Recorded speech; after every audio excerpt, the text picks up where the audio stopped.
예, 설 연휴를 앞두고 있지만 우리 시장 강세고요. 오늘은 코스닥이 훨씬 더 강한 모양새를 나타내고 있는데요. 시황 해설 그리고 시장 전략 세우겠습니다. 박건희 KB증권 프라임클럽 차장 함께합니다. 차장님 어서 오십시오. 안녕하십니까. 반갑습니다. 색깔 있는 남자 박건희 차장님 모셨는데 오랜만이에요. 그죠? 예, 너무 오랜만이죠. 오늘 주제 보겠습니다. 오늘 주제는요. 시의 적절하게. 어제 오늘 가장 관심 있는 게 2차 전지죠. 어떻게 될 것인가. 어제 주가가 급등하면서 이제 언론의 표현이 2차 전지주가 급속 충전 모드에 들어갔다. 주가가 그만큼 올랐다는 거죠. 재미있는 표현인데. 그러게요. 시원한 강한 반등이 오랜만에 나오고 있는데 단도직입적으로 상승세가 이어질 것 같습니까, 사장님? 예, 주가는 이미 선반영한 감이 있죠. 사실은 어제 같은 경우가 테슬라도 감원에 대해 카더라 소식이긴 해요. 감원 얘기가 나올 정도로 업황은 안 좋았는데 주식의 생리가 아무래도 선반영한다는 게 있고, 사실 여기서 더 나빠질 게 있느냐. 그 시장 기대치가 사실 되게 높아졌지 않습니까? 근데 기대치에 못 미치는 것만큼 저희 주가도 이미 선반영했다고 보기 때문에 랠리는 조금 더 봐야 되겠지만 그래도 어느 정도 박스권 내에서 상승은 가능하지 않겠나 이렇게 보고 있습니다. 그러니까요. 그런 어떤 반등 상승은 충분히 악재가 이제 반영됐다고 하나. 그러려면 호재가 이제 추세를 돌릴 수 있는 호재는 결국은 원재료 가격 상승이나 실적이잖아요. 그러려고 하면 1분기는 1분기 실적 갖고는 어렵다. 그러니까 추세적 상승은 좀 어려운 것 아니냐. 그러니까 제한적 범위 내에서의 상승은 가능하다. 이 정도 보면 되겠군요. 네, 맞습니다. 네. 자, 그럼 이제 2차 전지를 보면서 어떤 것들을 좀 이제 포인트로 봐야 돼요? 네. 제가 그래서 저희 대표적인 포스코 홀딩스를 중심으로 해서 제가 재밌는 도표를 또 은행 이자율로 환산한 순이익 추정치를 가지고 왔는데요. 포스코 홀딩스만 이렇게 좀 놓고 보더라도 사실은 서두에서 말씀드렸듯이 서서히 가격 메리트가 이제 생긴다는 거죠.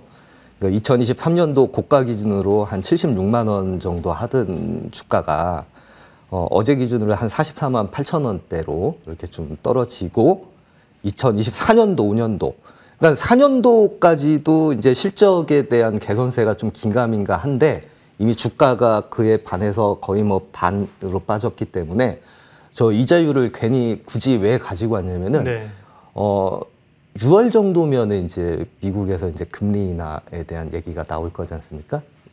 그럼 금리 인하를 하게 되면 저희 굳이 예금으로 따지자면 예금 금리도 낮아질 가능성도 좀 따라가겠죠. 그렇죠. 따라가겠죠. 그럼 금리에 대한 메리트가 안 생기는 이 시점에서 이제 주식이 금리가 올라가서 순이익이 좋아져서 받쳐준다면은 다시금 주식으로 자금이 유입이 될 텐데, 그렇게 되면은 2차 전지주들도 2024년도보다는 5년도, 내년도 예상하면은 되게 좋아질 수 있는 모습이기 때문에 그런 것 때문에라도 지금 수급이 이렇게 들어온다고 보시면 될 것 같습니다. 네.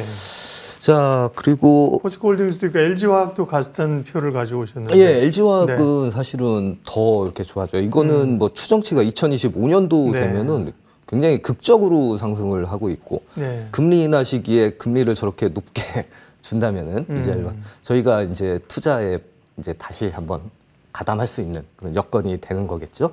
LG화학도 이렇게 순이익 추정치를 환산을 해봤더니 좋아지고 있다. 이건 이런 의미입니다. 이제 지금 시중금리가 얼마 되나요? 은행에 예금 넣으면 한 4%대, 5% 정도 주죠. 그런데 표 한번 보여주시면 포스코홀딩스가 이익을 은행 이자율로 환산하면 9%다. 물론 올해 아니고 내년. 그죠? 올해는 6.8. 그다음에 LG화학은 내년에 15%? 아니 15%짜리 은행 상품 있으면 지금 돈 싸들고 가서 해야죠. 그죠? 올해는 4.49. 이거는 이제 이 PER을 역수로 나누면 주식에 대한 수익률이 나옵니다. 그죠? PER을. 그렇게 해서 PER이 지금보다 낮아질 수 있다. 그러면 밸류가 있다. 이런 말씀일 거고요. 자, 저 그래서 설명을 이어가자면은 그러면은 왜 갑작스럽게 2025년도가 돼서 이렇게 순이익 추정치가 좋아지느냐. 그게 보면 제가 포스코 퓨처엠의 그 양극재 가치를 또 하나 좀 만들어 왔어요. 이게 보면 현재 양극재, 음극재 평균 판매 단가가 한 24,000원대 이렇게 좀 되더라고요. 2022년도 기준으로 제가 만들었습니다. 아직 안 나.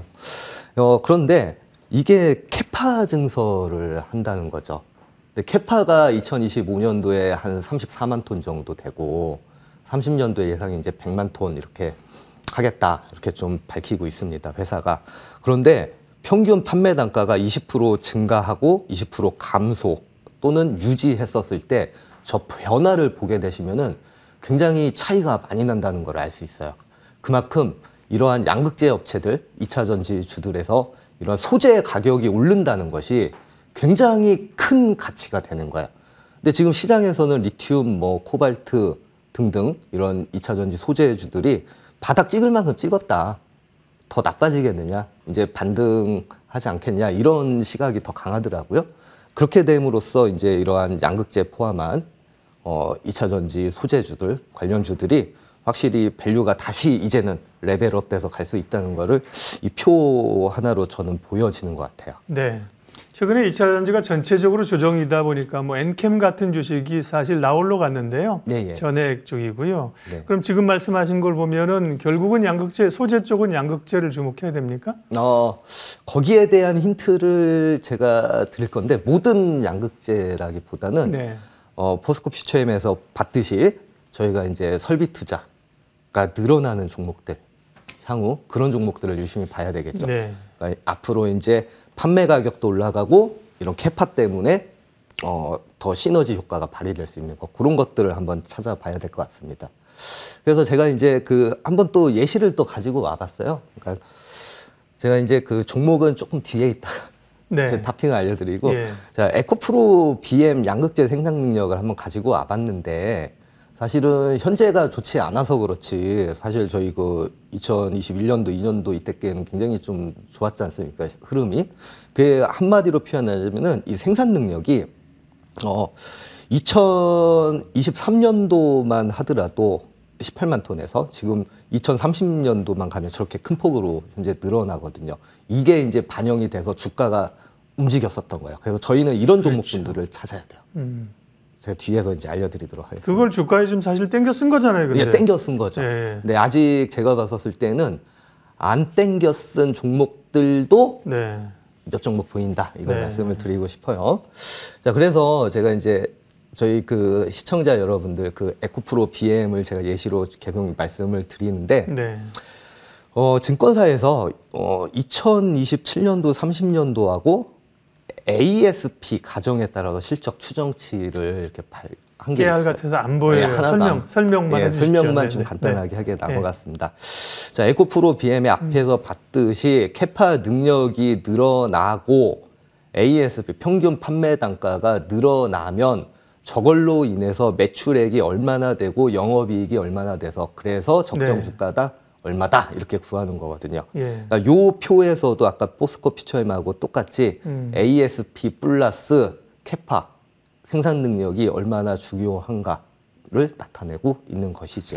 하이투자증권은 오늘 에코프로 BM의 네. 리포트가 약간 좀 목표가 내리는 거죠. 네, 네, 그게 있었는데 그건 참고하시고 어쨌든 네. 전체적인 실적 추정으로 보게 되면 생산 능력 캐파를 증설하는 쪽이 에코프로 BM이 눈에 띈다. 예, 포인트 맞습니다. 그거고요. 네. 엔캠도 있네요. 엔캠. 예, 그게 이제 힌트가 될 것 같고 엔캠도 사실은 이거 보세요. 전액 생산 능력이 네. 이렇게 2020년도에 시작으로 해서 3년도, 2025년도까지 굉장히 좀 급속도로 이렇게 좀 늘어나는 모습이 나오고 있거든요.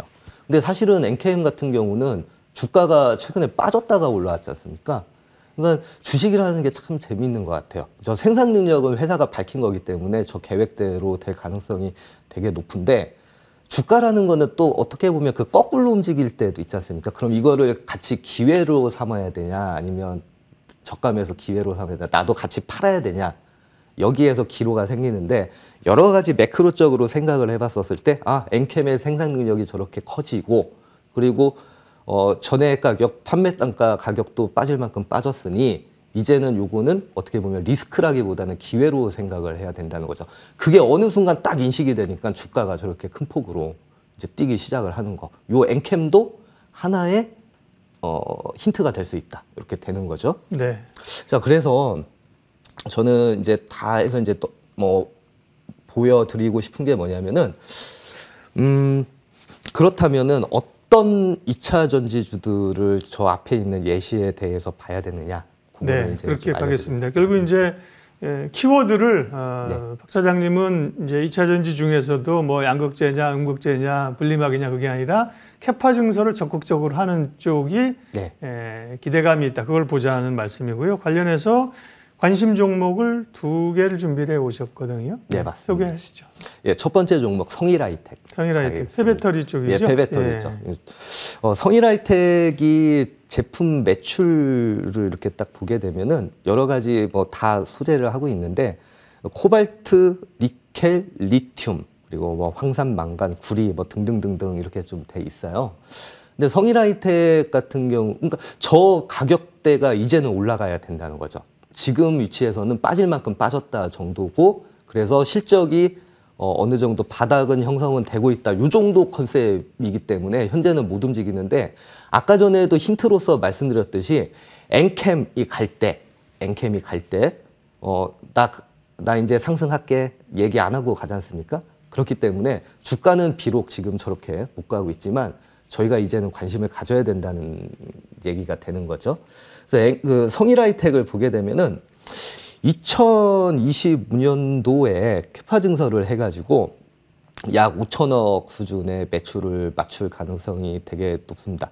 지금 1공장 쪽에서 이미 지금 매출이 한 500억 정도 나오고 있고, 2공장이 한 1,500억 정도, 그리고 3공장이 2025년도 이제 곧 완공이 되면은 여기에서가 이제 굉장히 큰 규모의 한 3,400억 정도 이렇게 예상이 돼서 저 세 개를 다 더해보면 한 5천억 수준의 연간 캐파가 달성이 되기로 보여요.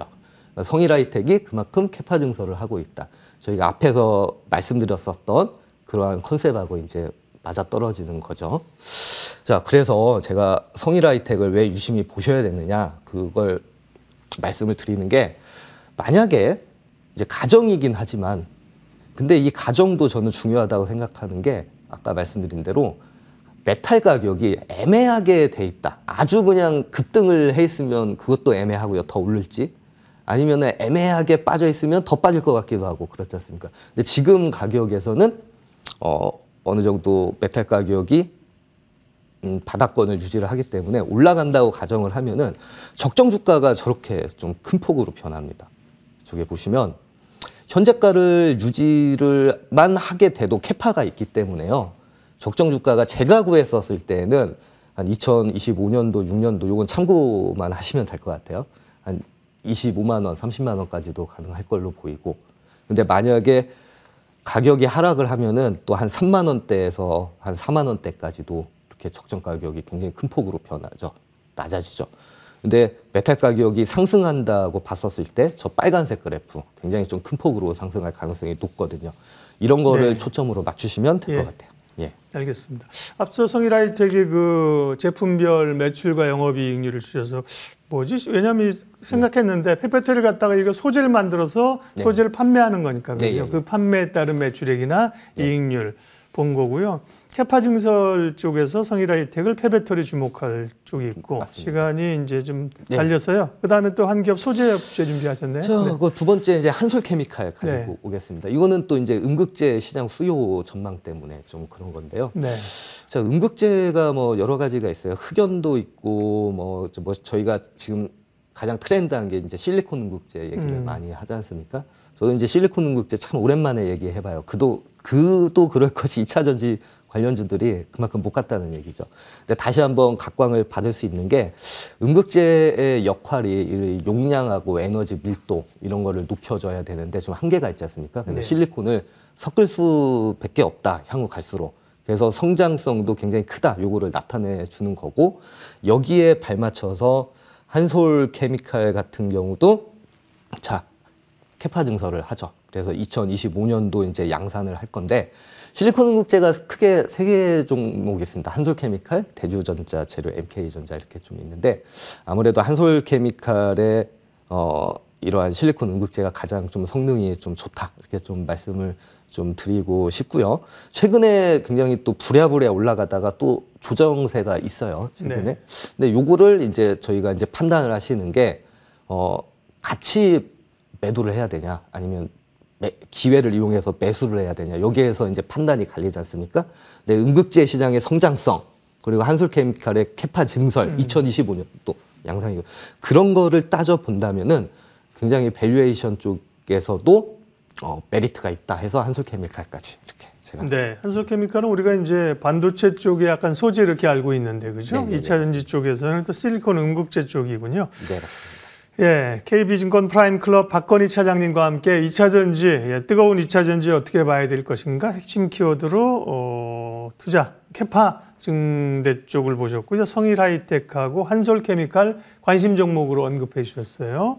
주목해서 보도록 하겠습니다. 차장님 시간 내주셔서 고맙습니다. 예, 감사합니다.